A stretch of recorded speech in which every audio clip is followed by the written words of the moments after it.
Morning everybody, it's Bobby D, Miss Misery Racing. I had a couple people ask me to do a follow-up video on the Ford crank. Y'all seen where I had this in the milling machine the other day. I was drilling the counterweights to add heavy metal to it. So I had some people ask some more questions about my balancer. I know we've talked about this. I've done several videos on the balancer. So I wanted to kind of go over a few more details for some people that was asking some things about it that they didn't understand. So what I'm going to tell you is I'm done with this. I'm going to spin it up. But before I do, what the work that was done on this crankshaft, this is Kane Bussel's Ford 632 4 3/4 inch billet Callie's crank going in a mud truck that I'm building for Kane. I ended up having to add a stick of heavy metal on the flywheel end or the flex plate end of the crankshaft. And then I also ended up having to add a piece of metal on the balancer end. And I always take, they're in with about 1/1000 to 1/1000 press fit. I always put just a little spot on them with a TIG welder just to make me feel better about not having a piece of Mallory metal come loose. They'll never come out, but so I do that just because it makes me feel better about it. But what I wanted to show you guys before I spin this up is if you see that white mark right there, that's called a reference mark.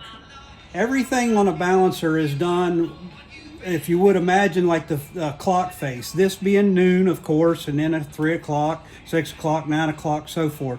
But as I spin it up, you'll see this white mark. It'll travel in a circle, and we're looking for this on this meter on the strobe.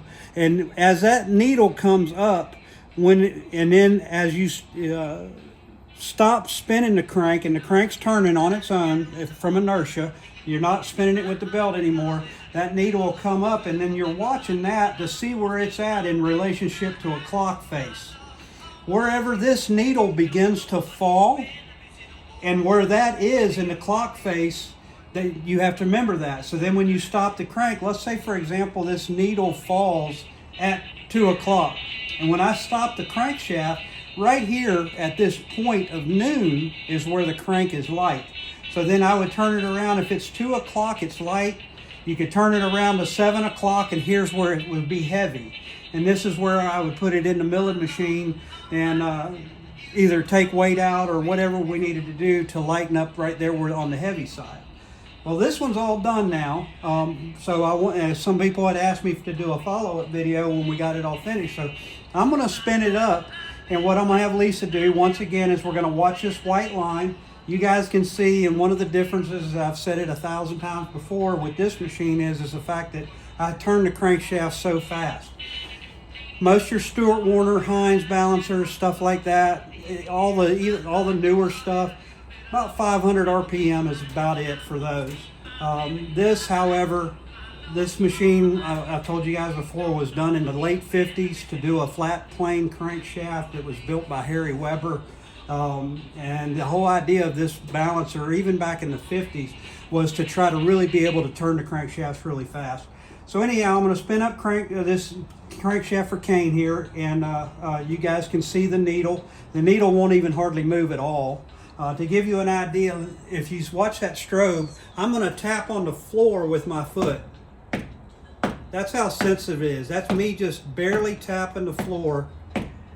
And that's just that little bit of vibration will make that strobe go off. That's how sensitive this machine is. Once again, this thing was 60 years ahead of its time. So here, let's see what happens.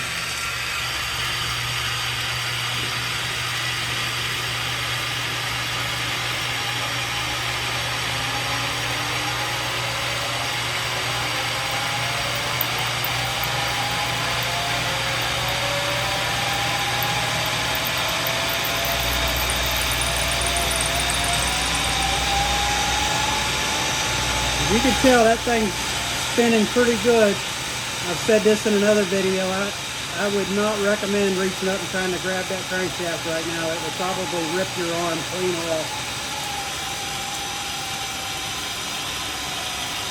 But when you got one perfect, that's what it looks like. There's absolutely no vibration, no harmonics, no nothing. The needle doesn't even move. And that's probably 120, 130 pound rotating assembly sitting there winging at thousands of RPM. So that's that in my world what you call perfect.